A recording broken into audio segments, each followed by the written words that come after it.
Cloud computing क्या होता है? आप सभी के मन में ये सवाल होगा और काफी ट्रेंडिंग टॉपिक भी है और आप सभी ना चाहते हुए भी क्लाउड कंप्यूटिंग अपनी जिंदगी में यूज कर रहे हो। वो कैसे, वो मैं आगे आपको बताऊंगा। सबसे पहले देख लेते हैं कि क्लाउड कंप्यूटिंग को अगर एक सेंटेंस में मुझे डिफाइन करने की जरूरत पड़े तो मैं क्या बोलूंगा। Cloud computing is the service over the internet.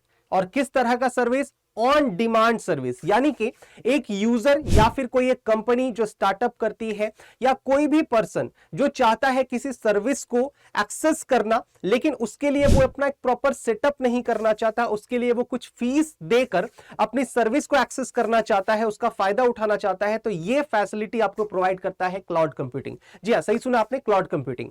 बहुत सारी कंपनीज ऐसी हैं जो आपको क्लाउड कंप्यूटिंग की फैसिलिटी देते हैं और जैसे मैंने आपको बताया कि क्लाउड कंप्यूटिंग क्या है? On demand service over the internet, यानी कि आपको इंटरनेट की जरूरत पड़ेगी ही पड़ेगी। जिस तरह से क्लाउड का जैसे ही वर्ड आ जाएगा, इसका मतलब वहां पर हम इंटरनेट के बिना क्लाउड कंप्यूटिंग का इस्तेमाल नहीं कर सकते।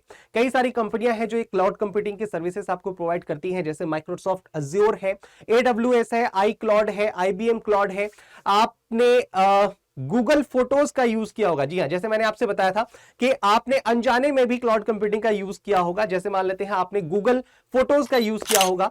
आप पहले फोटो क्लिक करते थे, फोटो क्लिक करने के बाद वो आपके मेमोरी में जाता था। आपका जो भी मोबाइल का रोम होता है, आपका 32 GB, 64 GB, 128 GB, 256 GB, what, तो वो कहीं ना कहीं जाकर आपके मोबाइल के अंदर, आपके जो रोम है उसके अंदर स्पेस ले रहा है और धीरे धीरे वो मेमोरी क्या हो जाता है? फुल हो जाता है। तो इन चीजों से बचने के लिए अब आप क्या करते हो?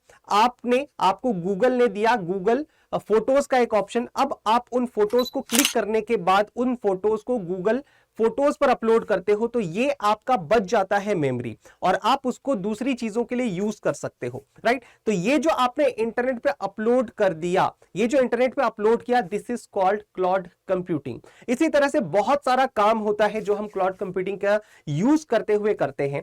एज फॉर एग्जाम्पल, मान लो आपने एक कंपनी स्टार्ट की है जहां पर आपको बहुत सारे सेटअप की जरूरत है, आपको सर्वर की जरूरत है, आपको उसके मेंटेनेंस की जरूरत है, आपको बहुत सारे डेटा को स्टोर करके रखने की जरूरत है। 100 इंप्लॉय है तो उनका जो डेटा होगा, वो जो काम कर रहे हैं उसको कहीं ना कहीं स्टोर करके रखने के लिए आपको बहुत सारे हार्ड डिस्क की जरूरत पड़ेगी, SSD की जरूरत पड़ेगी। तो इतना ज्यादा बैकअप के लिए जो आप SSD और SDD लोगे, उसके लिए एक टेक्निकल टीम की जरूरत पड़ेगी जो उसको मेंटेन करेगा। तो काफी ज्यादा आपका कॉस्ट लगने वाला है इन सारी चीजों के लिए।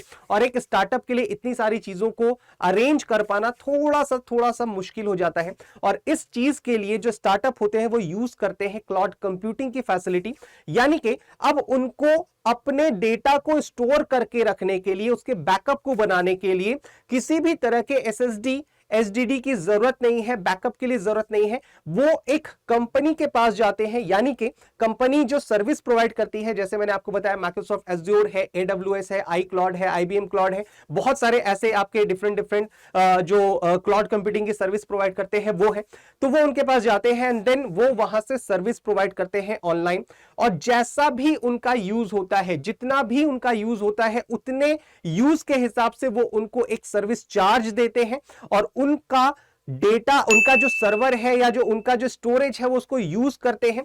सारा का सारा जो मेंटेनेंस होता है, वो जो कंपनी क्लाउड कंप्यूटिंग की फैसिलिटी आपको दे रही है, वो सब कुछ सिक्योरिटी से लेकर टेक्निकल जितना भी असिस्टेंट होता है, असिस्टेंस होगा, वो सारा का सारा मैनेजमेंट आपकी वो टीम करती है जिसका आपने सर्विस लिया है। अब आपको अलग से कोई भी टेक्निकल टीम को गठित करने की जरूरत नहीं है, आप आराम से उसकी सर्विस को यूज कर सकते हो। उसके लिए आपने नॉमिनल सा चार्ज दिया है एंड देन आप अपने सारे के सारे डेटा को वहां पर स्टोर करके रख सकते हो। जितना चाहिए उतना ही आप उसका सर्विस लो और उसी के हिसाब से आपको पेमेंट करने की जरूरत पड़ेगी।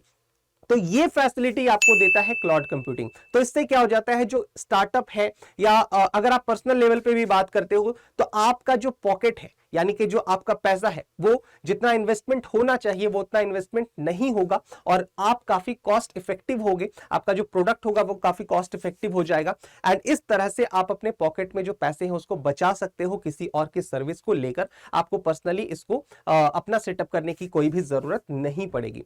तो इस तरह की सर्विसेज को प्रोवाइड करने वाली जो कंपनियां हैं उसके लिए वो चार्जेस लेते हैं, देन आप उसको चार्जेस देने के बाद इन सारे जो सर्विसेज है उसको एक्सेस कर सकते हो। जी हाँ, तो ये था क्लाउड कंप्यूटिंग और उसके फायदे। इसके अलावा भी बहुत सारे फायदे हैं क्लाउड कंप्यूटिंग के। अगर आपको वीडियो अच्छा लगा हो तो लाइक कर देना, शेयर कर देना एंड सब्सक्राइब जरूर से कर देना। Thank you.